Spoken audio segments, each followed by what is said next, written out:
Good afternoon and welcome back to United TV. We're going to be talking about Rogers because there's quite a few stories that came out last night when I wasn't streaming. There's some stories that have been coming out today as well regarding teams pulling out of the race for Rogers. It's probably interesting timing that Aston Villa have just lost to Fulham, Rogers not getting on the score sheet. But it does mean that Manchester United, we edge very, very slightly closer to getting Champions League football as another team drops some points. But a couple of stories. I'll go through the few angles we can have a discussion about where does Rodgers actually play next season. So I'll go through the stories quickly. The first is that Manchester United are one of the clubs leading the race to sign Morgan Rogers. That's been pushed out there by British media. Another story is going to be that Manchester United, apparently, according to this source, saying maybe they got an advantage because he has worked with Carrick in the past under Middlesbrough. That's another angle of the story. And one thing I saw on this is from Liverpool sources talking about this. So Liverpool sources pointing out that they don't feel that their club's actually interested in Rodgers anymore. It looks like Bayern Munich have also cooled their interest as well, and potentially links between Marcus Rashford and Bayern Munich. So I'm not sure. Bayern Munich have been looking at wingers for a while, and over the last 12 months, they have been linked to quite a few people. So it could be that they're looking for a different option. Also, Luis Enrique sees him as a very good option as well, which could have strengthened their attack. So Paris Saint-Germain, an interesting option. And Morgan Rogers apparently has said he's open to playing abroad. So Paris Saint-Germain, a credible option. I think staying at Aston Villa also has to be considered an option for Rogers at this point. If Manchester United go down the Diamonde route, and you've got Liverpool going a different route, Paris Saint-Germain, I mean, they're going to be linked to a lot of players as well. So I'm not going to say that Paris Saint-Germain would sign him if Manchester United didn't. It does say that Rodgers is definitely valued, is rated. The price, we don't know exactly how much it's going to cost. I think United and Paris Saint-Germain would look closer to maybe 75, 80. Aston Villa might be hoping to get more than that. But again, I think Manchester United definitely are in the market to spend that sort of money on a player in that position. And at the moment, the three most likely are probably going to be Unai at Everton, Diamonde at Leipzig, Rogers at Aston Villa. They seem to be the three people linked. And the Diamonde price, the Rogers price are probably going to be very high. Unai feels like he might be a cheaper option. But again, there's potentially three options there. Manchester United, pretty serious it seems at looking at that left-sided position in the attack. And we can say midfield should be priority, but it looks like United are actually looking at this as an expensive one as well.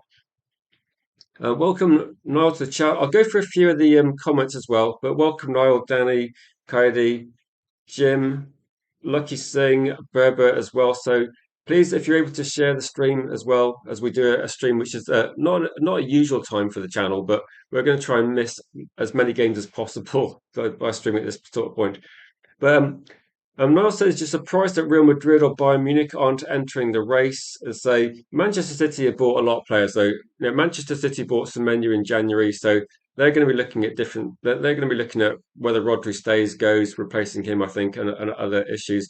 I think the teams that are seriously interested at the moment, Bayern Munich were interested, but as I said, it was reported by a couple of sources that Bayern Munich not interested anymore. Liverpool not interested anymore. Paris Saint-Germain, though, are the team that are in the race. They're quite interested. At the moment, there is still an option that he does stay at Aston Villa. Again, for Manchester United, there's multiple players they're looking at in this position. They're clearly, like Mark said, we're not going to sign them all. We're not going to sign them all, and whether we're going to be a serious option. But what I would say is, in January, when it came to looking at a player like Semenyo and playing in that position, Manchester United did say they were prepared to, and Manchester United did say that they said they were going to prioritise it, but they did say that they could afford to and actually meet the valuation of 65 plus 5 million for Semenyo. So in terms of like whether Manchester United can do this deal, like financially, they do seem to have, like, we can argue about whether they should strengthen midfield, but it does seem that Manchester United do also have this budget to sign an attacking player. So there has been a few other players linked as well, but it seems to be that these are the three major ones at the moment. But Rogers, definitely, there's stories last night talking about Rogers, about Manchester United No, some sources say they're going to lead the race, but again, I think at this point in time, people are not 100% sure how much Manchester United will spend. And I think a lot of people are thinking that when we talk about midfield, everybody's confident that we're going to spend big on midfield. And Cody's saying that you think we're not going to spend that much cash given that we've got core midfield requirements. Then this was the deal that we were looking at. This was the deal that Manchester United came out and said they would do in January. So, I mean, I thought in January there was definitely deals to do that we could have done for João Gomez or Hackney, or no, there was options we could have done at that point in time. And I mean, Wolves. I think Wolves must have accepted they were getting relegated in January. So I don't know if there was. It might have been that actually they sold a player to Crystal Palace. So we probably left it a bit too late to try and get another player out of Wolves at that point in time. Danny says, I would rather have three midfield signed and in the door before we drag the summer out trying to get Rodgers. I mean, I think everybody's thinking, I don't know, myself as well, everybody's thinking get midfield sorted out first. But it's just because this is a story I didn't cover. And the updates are saying that United have got a serious chance here, I think, if they did go for it. But this is why I was thinking, if you're looking at this one, say, yeah, no one's going to call you a fool, Yari. No one's going to call you a fool. But because I don't want to do a single stream, I don't want to do every single stream talking about midfield targets. I would look at this and say that personally, I do agree with you. I think that Manchester United should focus on midfield, but it seems that like with this menu links and IE, Diamonde, Rogers, it looks like for some reason Manchester United are quite adamant they want to get a winger, another player in the club. All I'm thinking of is this that actually the other player linked as well, which I forgot to mention. So you've got Unai, you've got Diamonde, you've got Rogers. We've also got Rafael Leao. And I was probably less keen on Rafael Leao. I think he was a player that a few years ago might have been a good option, but I don't think it's the option we want at the moment. That if you're looking at Rafael Leao, I don't think United are looking at him either. So say, yeah, I think most people like Rogers, but they put him down, like say Rogers feels a bit like a Bruno replacement for Berber. Do you think we're looking at this in terms of that? Because if you're looking at Manchester United fixing midfield, the question is going to be, I suppose, is if we buy midfield targets that we're linked to. So if we go for João Gomez, we go for Alex Scott, or you've got Baliba, you've got all these different midfield players we could buy. I suppose the question does remain like, is Cunha going to be the person that does what Bruno does if Bruno's not available? Would we be looking at like, is this an indication that maybe Mason Mount gets moved on? Because like, I think if we got Rogers, and I think in terms of like saying Rogers 10 or an 8 for Rob, if you're looking at Rogers, he's one of the few players we're linked to that does have a good record in the Premier League of getting goals, getting assists. Okay, not today when Fulham beat them, but no, he does have one of the better records in terms of that. He's probably one of the better strikers in that, better finishers, I would say, in that position in the Premier League. And that saying Manchester United are leading the race, I think this was basically a link saying that Manchester United, he's got strong links in the past with Michael Carrick. So I think that's the story regarding this one and saying this is the one that was saying Manchester United, I'm not going to say we're leading the race, but I think we're definitely a serious club if we did want to sign Rodgers. I mean, obviously Aston Villa, this is a little bit like the story regarding Aston Villa players last season that clearly Aston Villa will not be selling people cheap. They're hoping to get well, they should be getting Champions League football again next season, and certainly they're going to want to keep some key players together. But like we saw last year, they will sell players at the right price, and say, and but Rob says we don't need him at that price. I mean, I'm assuming. I think most people are assuming that Bruno Fernandes stays, aren't they? I think we're assuming that that happens and say Paris Saint-Germain can take Rodgers and we'll take Kvaratskhelia. Kvaratskhelia is a very exciting player, and I think Kvaratskhelia. I saw a story this morning that we're linked to Kadioglu. I wanted Kadioglu before he signed, so I think there's definitely going to be quite a few players linked. I mean, maybe we have seen some big players signed and big players being linked away from Real Madrid. Possibly, we might see players being linked away from Paris Saint-Germain if Paris Saint-Germain do like they will start refreshing their squad a little bit. There will be maybe one or two good players at Paris Saint-Germain that will eventually leave that club as well. So there could potentially be options either way. But I'm saying that I mean, if Manchester United didn't get Rodgers, I would not, I would not lose too much sleep over it. But I think it's interesting that for some reason United do seem to be wanting to spend quite big on attacking players. I mean, I think the midfield is going to be what we do this transfer window. But clearly, clearly we do actually have a look at this in terms of what we're looking at. So looking at this, there's a few comments as well. So glad Villa lost. Yeah. Um, Aston Villa haven't been particularly consistent either, have they? I kind of expected Aston Villa to get something out of the game, but I am actually happy that he lost. And say Villa, I think the Villa defeat that we've got to play on Monday. So unfortunately, we've got to watch every other team play. But if Liverpool drops points or if something else surprising happens, then who knows?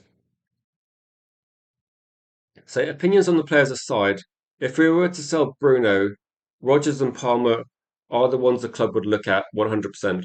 And there was a story this morning, I didn't really look into it, but it was potentially that Chelsea might be looking to sell Rodgers.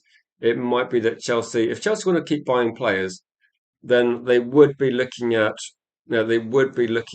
trying to sell some players to maybe do this. I mean, Enzo Fernandez apparently has been linked to Manchester City.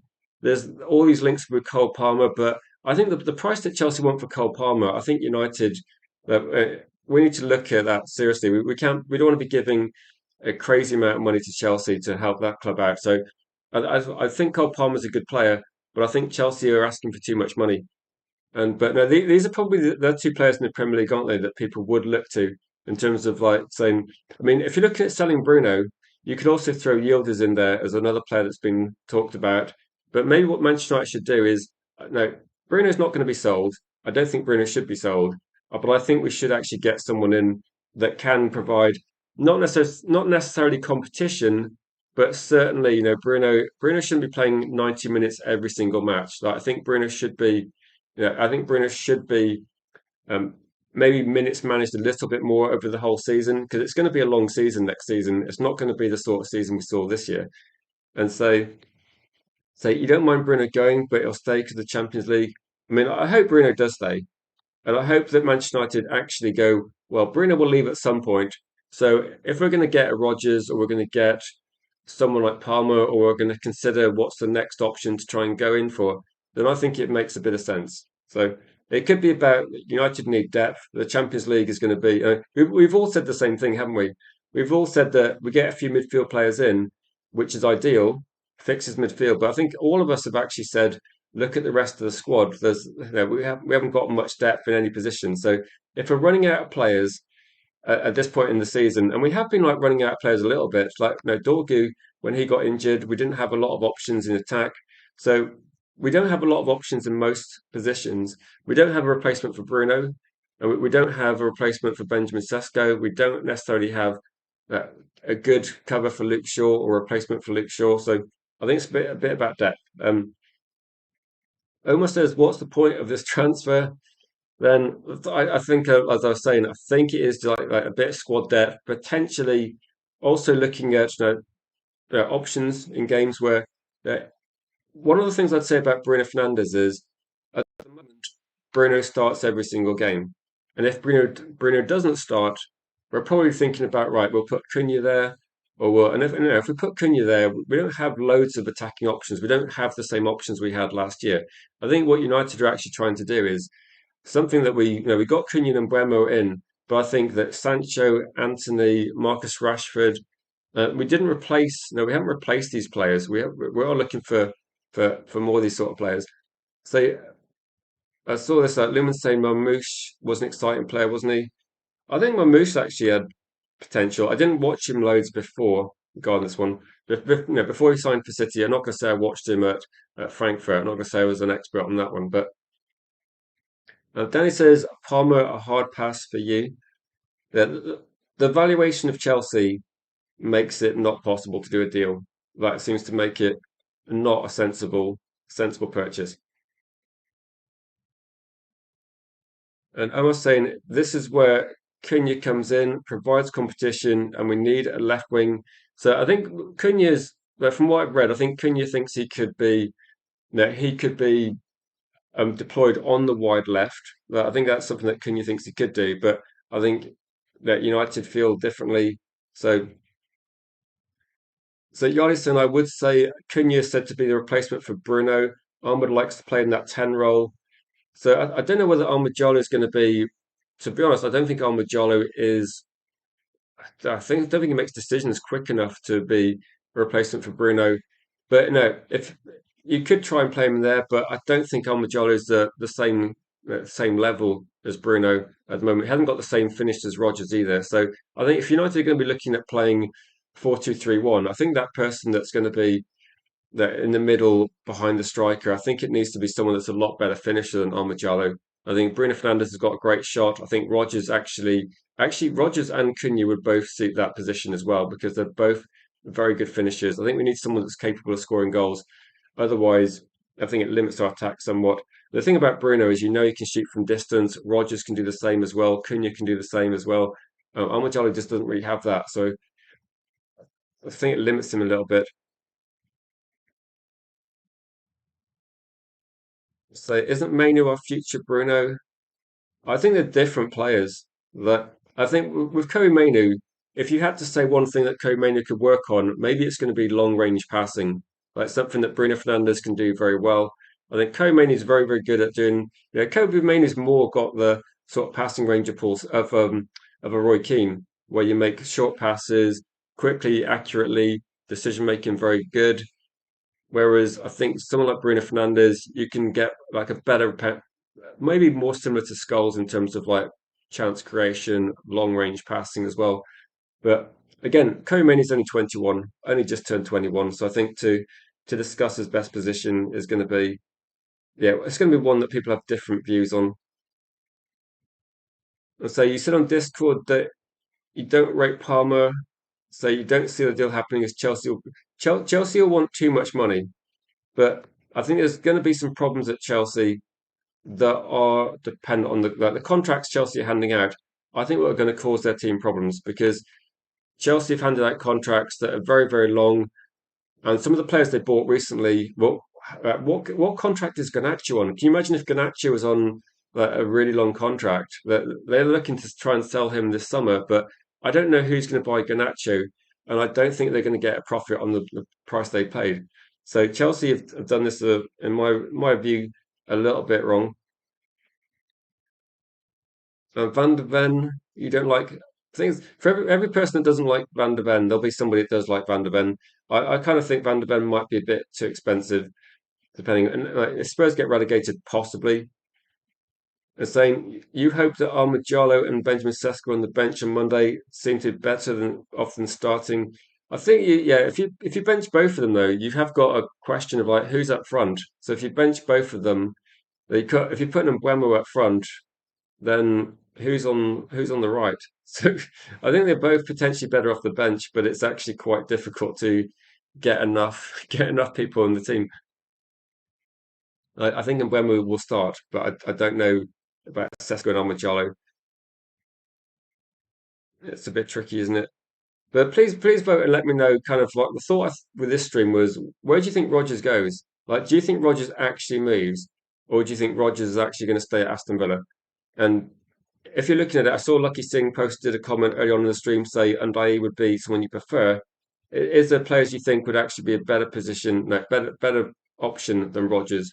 Is Rogers too expensive at approximately 80 million ish? Like 80 million is what we think he's going to be.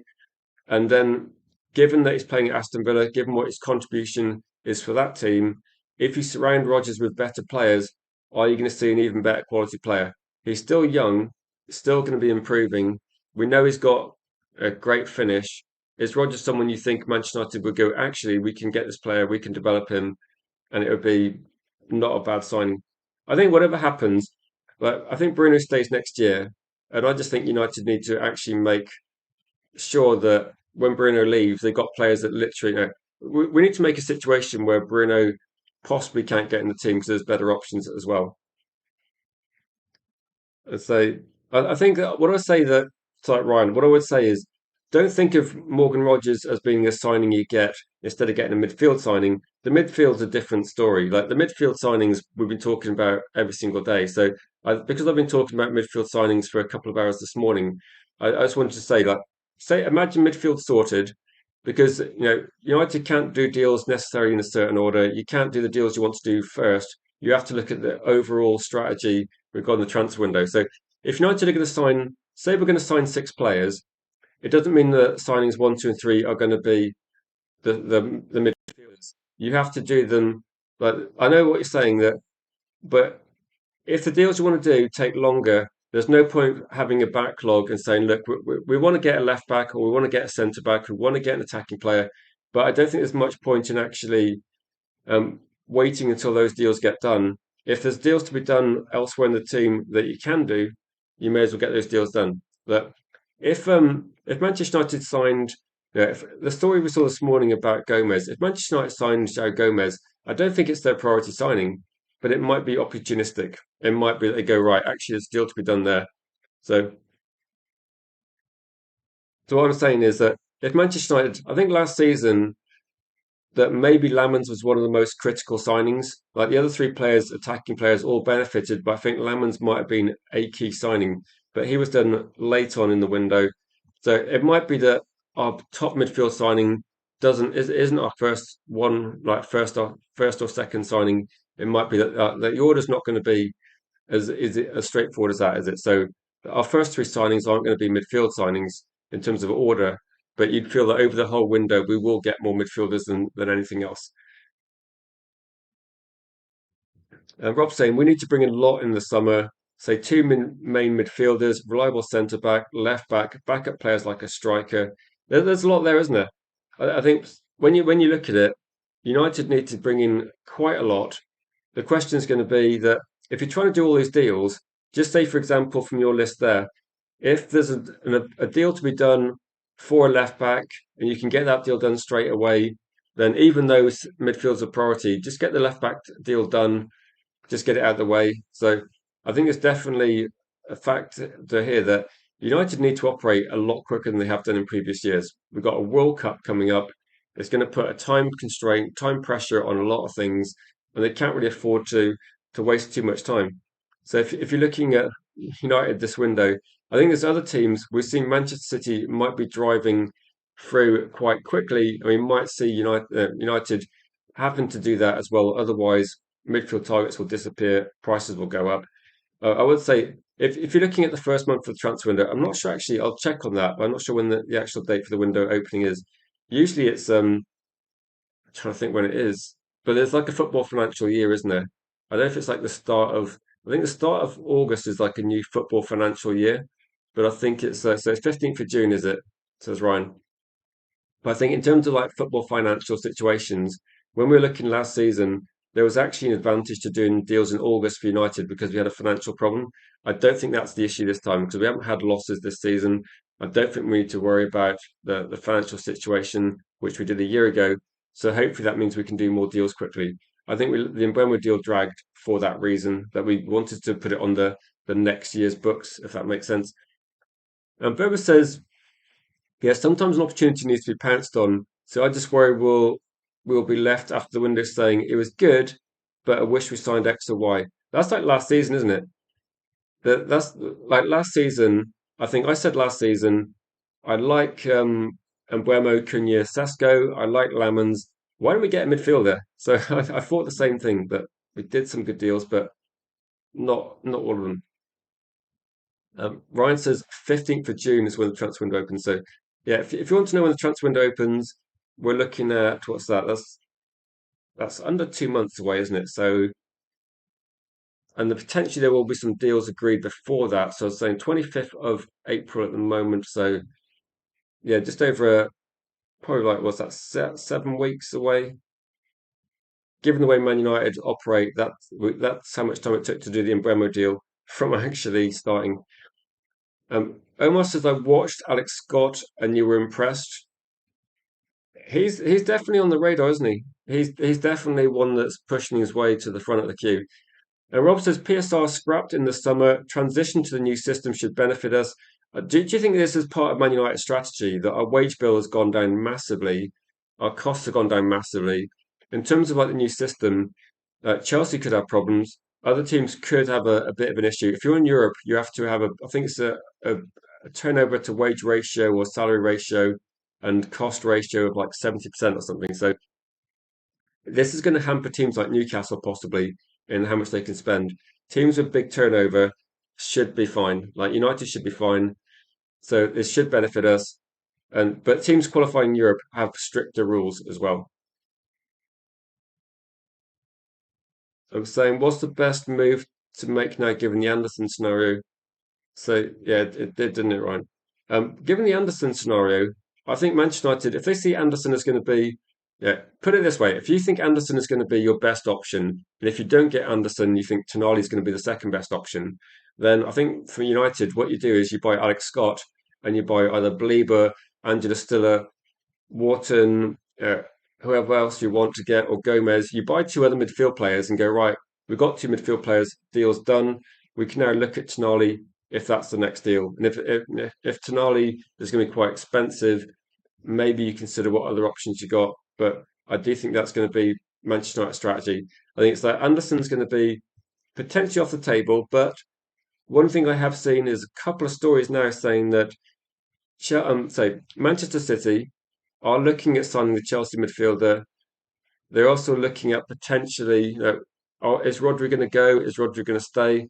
So I think with Manchester City, they don't necessarily sign Anderson. They might be offering terms. But they might also be looking at other midfield players as well. So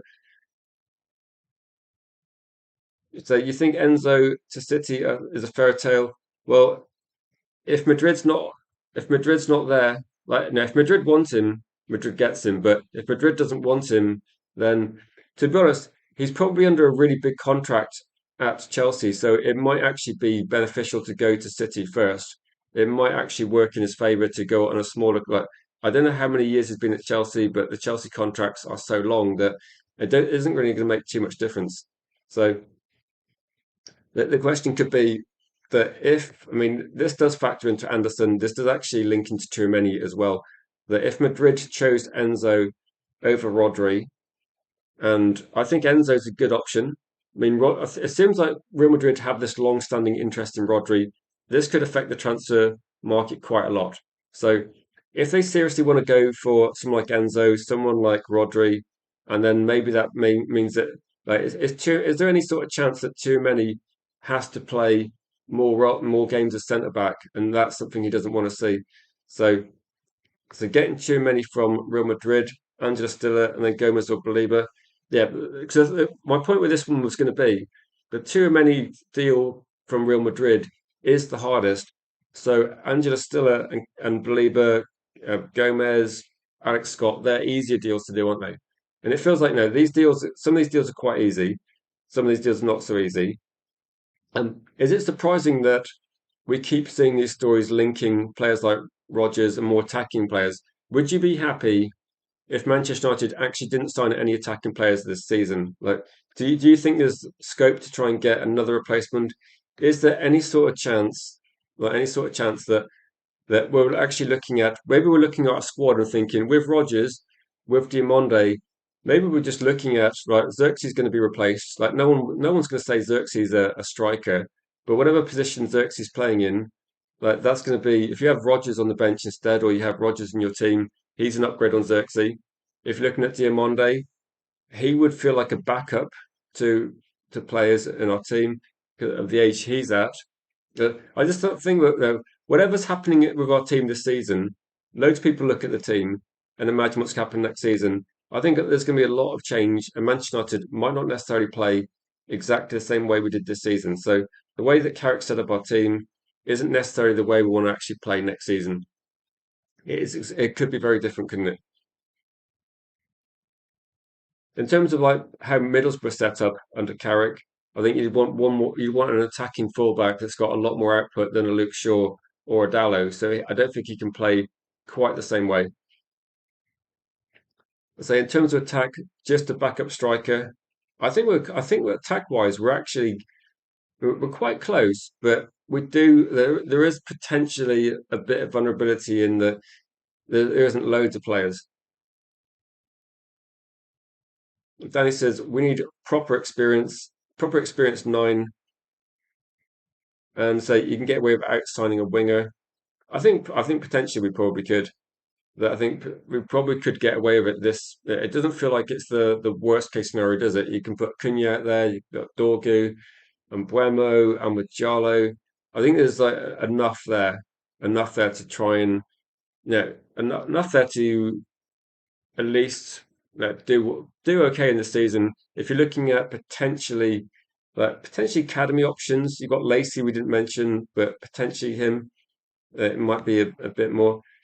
I think with Cheeto, I think he's now going. Yeah, he came up a little bit too quickly, a little bit down. I think with he's back in the under 21s, and he Cheeto wasn't ready for first team football in the Premier League.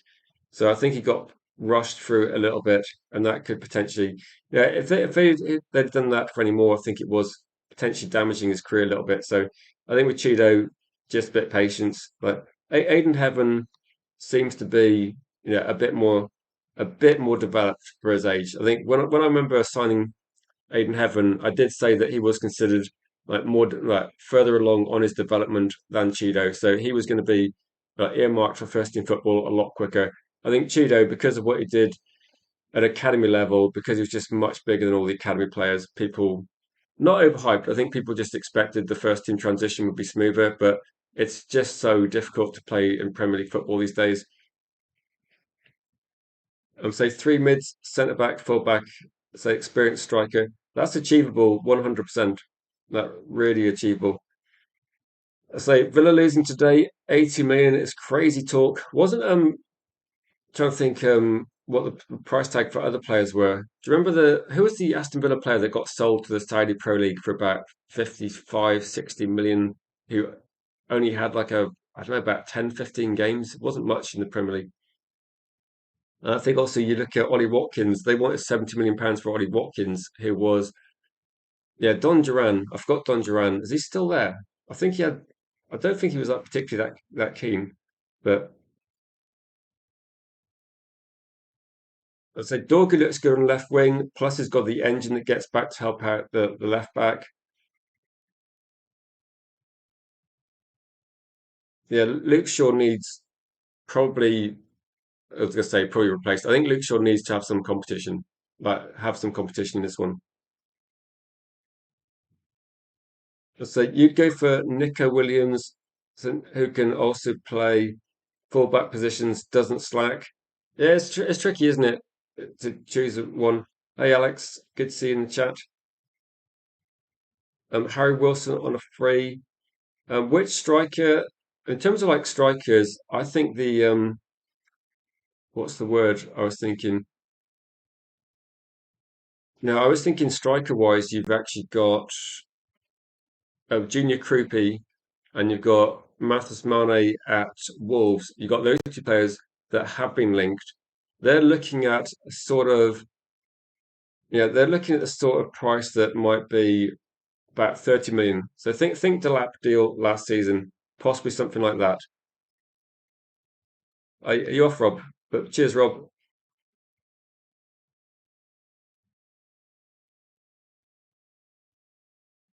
So yeah, you called the Villa defeat. I said to someone this morning, I said you called the Villa defeat. Liverpool to win next. I think third, fourth, fifth, all on 58 points. Yeah, it could be there. You could be like mystic predictions.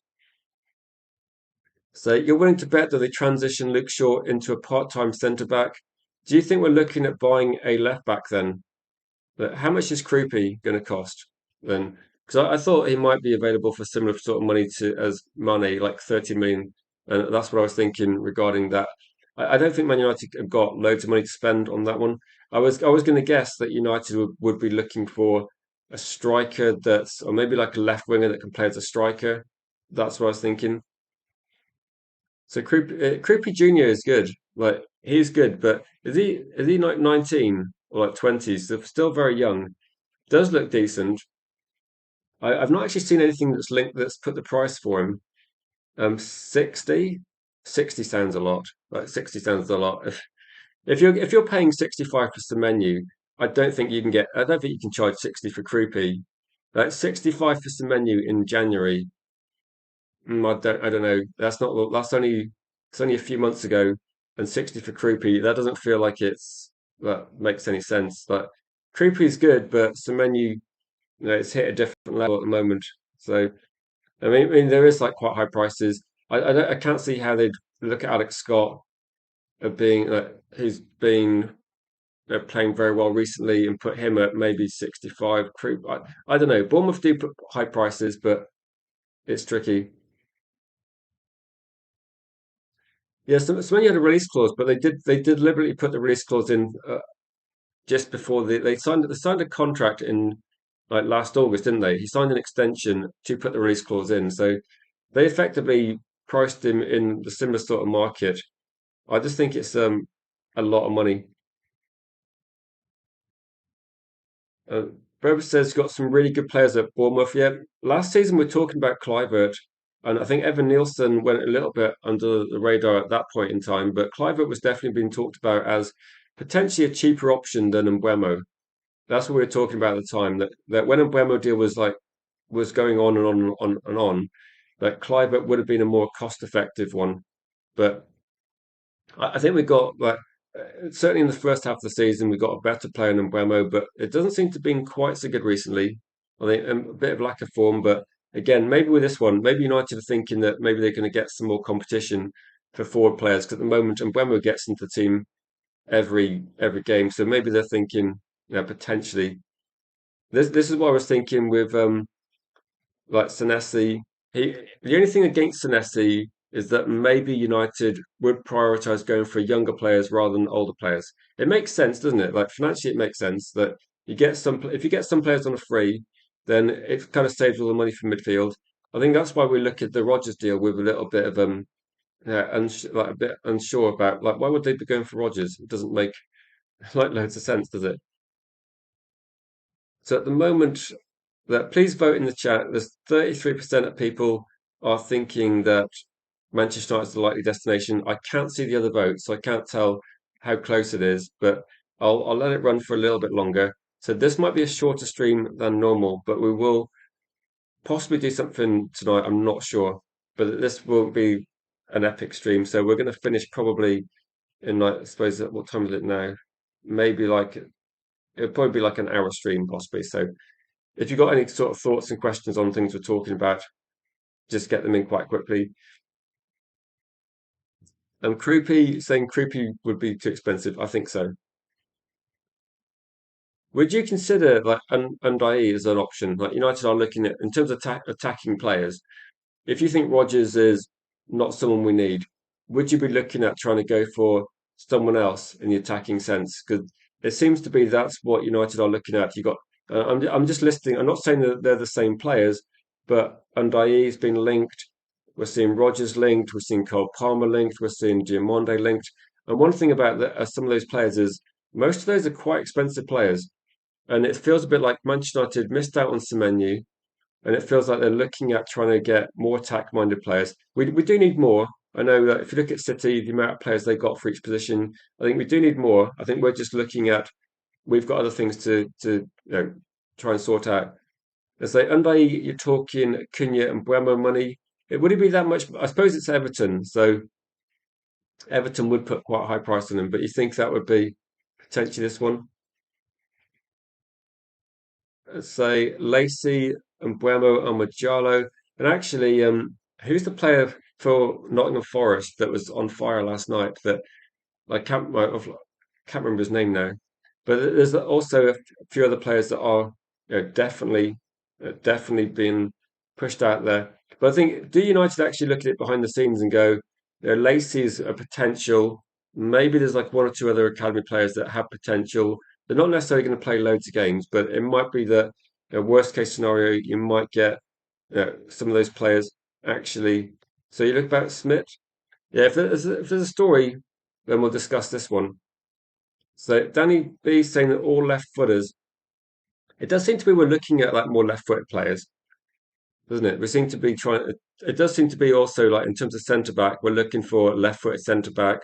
It looks like we're trying to replace Alessandro Martinez, and it looks like De Ligt's back on grass, but it looks like De Ligt might well be the next replacement. So it looks like De Ligt, potentially. I don't know how much hope there is for him playing loads of games next season. We'd have to see, but yeah, it's a bit of a difficult one. But yeah, please vote in the poll. At the moment, Manchester United is winning, but I don't know whether people that I'm talking to now genuinely believe that.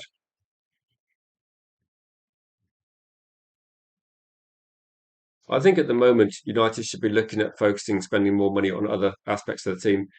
Wizardbet says I'm not a fan of spending more than 25 million on a winger. That's Dorgu money, isn't it? So, um, do you find it like frustrating that there's no? Is there anybody linked to our club that's actually quite cheap? Because I remember when Dorgu was linked, he was like actually of that sort of price.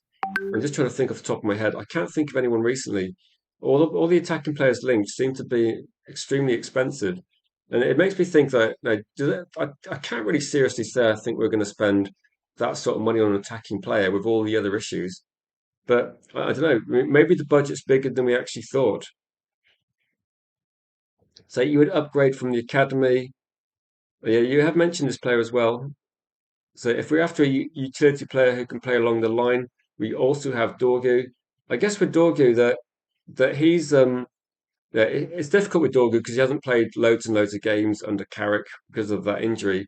But Dorgu's someone that definitely at Lecce he did play left, did play right. So it is someone that, and to be honest, with Ahmad recently, I would say maybe Dorgu could actually be some quite serious competition to him if you're looking at say if Mbeumo's not starting every game, or if Mbeumo's actually, someone said that maybe I think it was Ryan that said you could look at benching Sesko and Almajallo, and that would be like now maybe if Dorgu when he's back could play on the right, Cunha on the left with Mbuemo being in the striker position with Sesko on the bench, maybe that's something you could be looking at doing. Or maybe you could have Dorgu on the left, maybe Cunha could be the furthest forward. So there are options at least. But it's good there's a couple of options, but I think we probably need slightly more. And maybe that's why we might be a bit lucky with. I think it's a deliberate thing that the players we're looking at is that we're looking at players that are more versatile. So it does feel like United haven't got the biggest squad, but maybe we've got enough ability in some. I don't know. It feels like next season is still going to be a little bit of a stretch regarding squad depth, but I think we're going to have a better quality first team and a better quality bench. But I don't think we'll suddenly bridge the gap to City, Liverpool, etc. But I think we'll be closer. And say we can get away with not signing a winger, centre back. Yeah, we can't get away from not from signing midfield players. We have to sign at least three, don't we? It's like last year. I thought we should have signed a midfielder, but they prioritised the attack. And to be honest, I did say last year that midfield was for me very, very important. But I think having some goal scorers and goalkeeper was probably the most important. Like having a good goalkeeper was mandatory, I think, last summer transfer window. You couldn't go another season with Binder and Onana. So that was pretty much had to be done. I think at this point in time, two midfielders has to be done, but ideally you need three at least. I mean, yeah, we're going to be in the Champions League, aren't we? So we need definitely that amount. So we've got, yeah, there's literally too many priority positions in there. And say Vlahovic is a free agent, but I'm hoping Vlahovic isn't on the cards because I think his salary demand might make it impossible, Ryan. So he was a player that 3 years ago possibly, but yeah.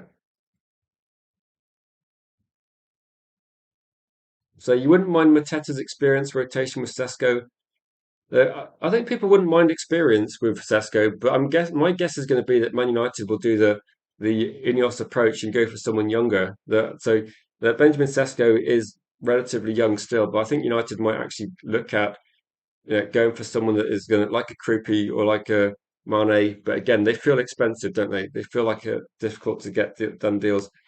So I think for us, we want to see Man United competitive next season, But there's this plan for Man United, isn't there, to try and be competitive or to win the league in like 2028 or 29 or something like that. So yeah, maybe that's what they're looking at. And say Shea Lacey will play more next season, says Mike. 100% Mike. 100%. Did Shea Lacey got a red card, didn't he? And then he missed some games. And I remember the game he came off the bench where I think he forced a good save from the goalkeeper. Then he hit the crossbar or hit the post, but that he looked like a. It looked like when you saw Lacey play that sort of how long it was, like 10 or 15 minutes, and I was thinking, yeah, let's just get a bit more. Let's just see him play a bit more because I think there's definitely something there. There's definitely it's got. When a player comes off the bench and smashes it against the crossbar from like 30 yards, you start thinking, okay, this looks like a player that's not short on confidence. It looks like a player that knows how to hit the ball. Let's try and get him in the team a bit more. And maybe that will actually force Almajalo to actually kick on a bit as well. Actually a bit of competition there. But Lacey, he'll develop, play more minutes. Vlahovic is a solid no from me, and I think it's a no from Jim. But Vlahovic injury prone, salary demand. No, if we were going to get Vlahovic, I think we'd have done it by now. Like he was being pushed to us by Juventus a year ago, wasn't he? They were trying to get some sort of Vlahovic Sancho swap. To be honest, actually, at that point in time, it might have been worthwhile getting rid of Sancho's contract and getting Vlahovic. But again, I think Vlahovic would have had a too much salary, and we might be stuck with a multi-year contract from him if we'd have done that.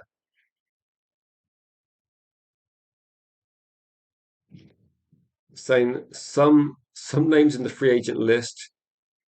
Kessie is like one that was talked about years ago. No, not now. Neymar, no way, no way. Can you imagine? Like the problem with Neymar is that he disappears like a certain point in time, doesn't he? It's just his birthday that Neymar has to disappear. No, I don't think United will be going down the free agent route too much. I think it might potentially go down the young player route of players we've not heard of. I think we'll definitely go down the South American route, players that maybe will be potentially ready for the first team in a bit. Maybe a question for Danny is Orozco. Like, how close is he to being that first team player? If you've been scouting him recently, because he was one that United bought. I think it was a year ago, and the idea was that at some point he's going to be um, another potential that's going to be quite cheap. Now, big up to you, Rob. Um, I'm not sure if we'll be live this evening. 'Cause it looks like the weather's really nice, so I might enjoy the sunshine a bit more.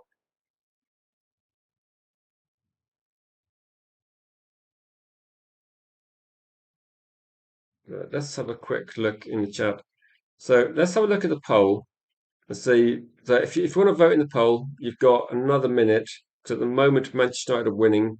I'm still surprised Manchester United are winning in the poll because I don't know what I would vote actually.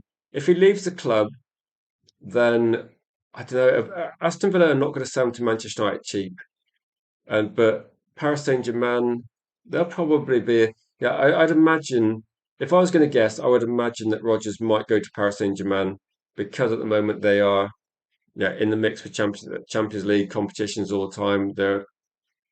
He'd win the league there. So so you think that Orozco needs I would say a year in the under 21s at least to see how he gets on. I think it's yeah. I'm not saying I'd rush him through. I just wondered if you had like any info on him. But with Orozco and Leon, I would think for me, I just think they're for the future, and I don't worry too much. Welcome, Chris. No, I think he's down. I think he's down the list for me as well. That I think Rogers is good, but I think for Manchester United, if you put Rogers like where would Rogers play in our first 11 at the moment? Would he get in past like would he get in instead of Bruno? That no, he wouldn't. Would he? Would he get in our team instead of Matheus Cunha? Like I don't think so. That Cunha's been very good recently. Will he get into our team instead of Mbeumo? I'm not sure. Different sort of player. So I don't think United are going to spend that much money on a player that doesn't instantly bench our best players. So that's what I was thinking. I think he's a good player, but this feels like a lot of money for. a player that doesn't necessarily start for Manchester United, but I think he's good. But I'm not going to say he's not good. It's like if we got Diamonde, I would say okay, that's one for the future, and that's something. And if we got Ndai, I think he maybe you could put him over on the right hand side, possibly a good bench option. But if he's going to be the same sort of price, I don't know. I don't think it really makes a lot of sense. So you got Cunha and Dorgu one side, Ahmad and Mbeumo the other side. Exactly. If you're looking at getting some depth, it feels like we need someone that can either like if it's gonna be like a Rogers or a Palmer, I think we need somebody that can play instead of Benjamin Sesko. That's what I'm thinking. Like someone that can play instead of Benjamin Sesko, and then we got two people for every position. And a backup for these players could be academy. Like so, if you've got two players fighting out for the position, and then Lacey is the academy option, that for me seems like, quite decent. I think Dorgu can play either side. Almajali can probably play either side. Um, I think there's options there, so I don't think it's particularly a big problem. So I think that the issue we got really is over a whole season what happens if you want to have a striker and Benjamin Sesko is injured? It seems to be a little bit of a shame to go to do all this work in fixing the midfield if Benjamin Sesko is injured and we have to play months without a striker. So having one striker at the club does seem to be pretty risky. So the more I think about it, that is something I think is that forget left wingers, forget attacking midfielders. I think United need to probably get a backup striker. Like Benjamin Sesko, I think is doing a good job, but he needs someone that's there.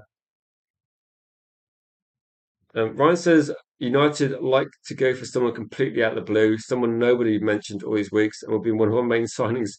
Who do you think it would be then? Like, is there anyone on the cards you think is going to be like too many? Felt like that, didn't it? Like for me, too many. Apparently, Manchester United have been monitoring him for years, but every time I see a Real Madrid player linked, my reaction is just like, I don't think so. I didn't really think it would happen. Like Hayden Hackney, like would be that would be one possibly.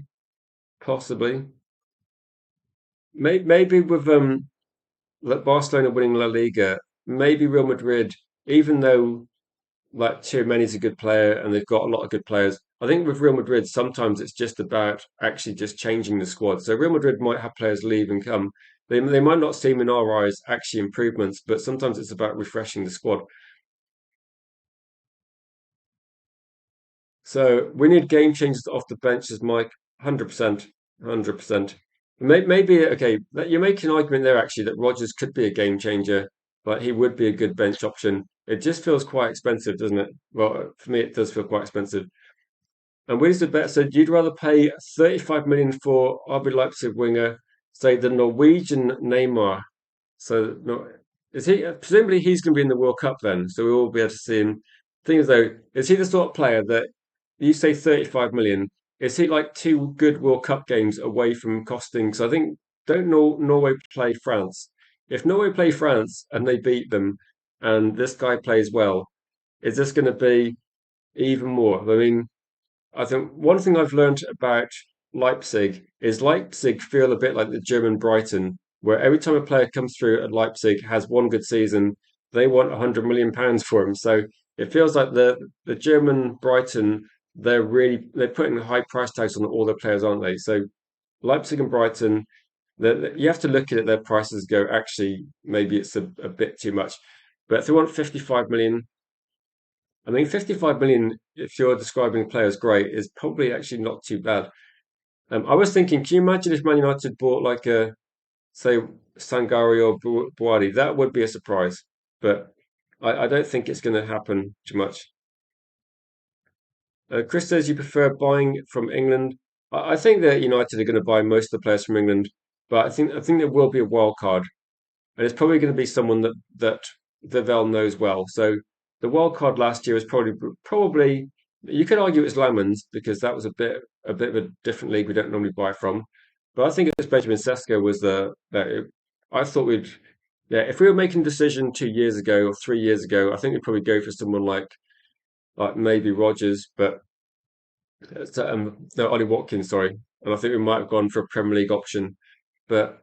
maybe we'll go for a wild card, but a wild card this season might be someone like Diamande. That might be a bit of a wild card.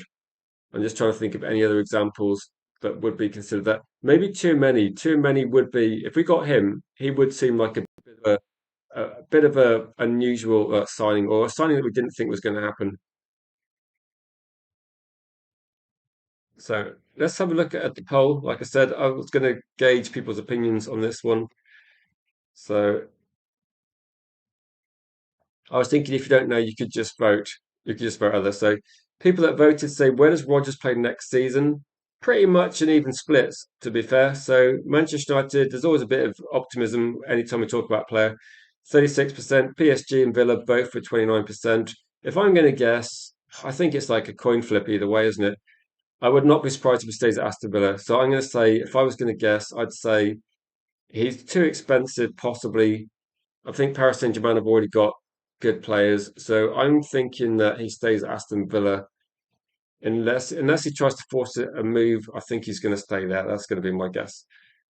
And so, Mike, yeah, the scouts have scouted good quality players. So, which are better? Yeah, we're on the same wavelength for this one. If you think he's going to go to Manchester United, let if you want to get your opinion in now, so we can say, fair play, you called it. But I'm going to guess Aston Villa is his destination next season, and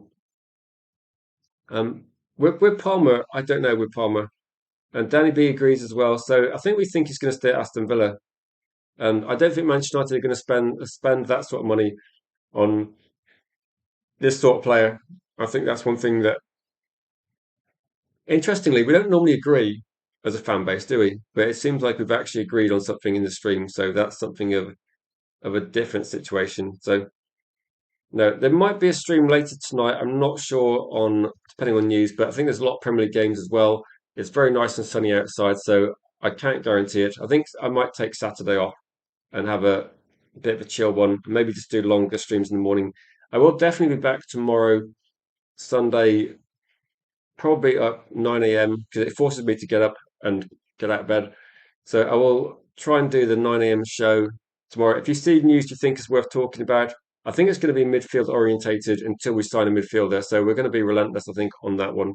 But if there's something breaking, something exciting, something different to talk about, we will be doing a big call-in show on Sunday evening. So people that are in Sunday evening, I think myself, Widders are better, and I think Helgi might be the. Yeah, I need to get that's a good show, actually. A good show. I think we might be sorted for tonight's food, but I need to start getting barbecue stuff because I absolutely hammered barbecue stuff last season. I say last season, last year. Uh, but we'll do that. Yeah, we listened to Tony Coton. Yeah, get out in the sun. I was in earlier, but we're going to do that for sure. I don't really care about Spurs. I mean, I hope they lose, but I'm not going to be too bothered. I mean, the only probably thing is that people will be scouting a couple of Wolves players now, thinking we're going to get them. But no, I'll definitely be tomorrow morning, and tomorrow evening will be the big calling show. And I said myself, we deserve better. Hopefully, Helgi will be guest hosts, and then we'll be dropping the link for everybody to come on. Everybody's welcome. I will message a load of people I know, and hopefully get them on. Hopefully, get people involved. But until then, you're out for a short walk with the dog. That's 3 hours at least. Then yeah, do you get sunburnt, Ryan? Because it's actually a bit of sun. People might not be used to it. I know you live in the north. I don't know if you get enough sun up there. I mean, when I lived in Sheffield, it was sometimes like felt like you just got rain all year, pretty much. But no, thanks for watching, guys. I'll be back tomorrow, possibly tonight. Who knows? It's unlike I don't know. It's 50-50 tonight, a bit like Man United's success early on in the season. But tomorrow 9 a.m. and tomorrow evening 7 p.m. for the big calling show. Hopefully there's a good topic to discuss, but I will drop in the link for people to get on, and hopefully that'll be a fun one. Until then, enjoy the football this afternoon. This is like a little bonus stream because I took Friday night off and didn't cover any Roger stuff, so I thought we'd just moan about Man United linked to players that aren't midfield players, and then we can get back to normal midfield chat tomorrow as usual. And so, guys, have a great rest of your day. Make sure you enjoy the sun and make sure you have a good day. Get out there, have a few beers, go for a walk in the sunshine, touch some grass, and then we can moan about Manchester United tomorrow. It's all good.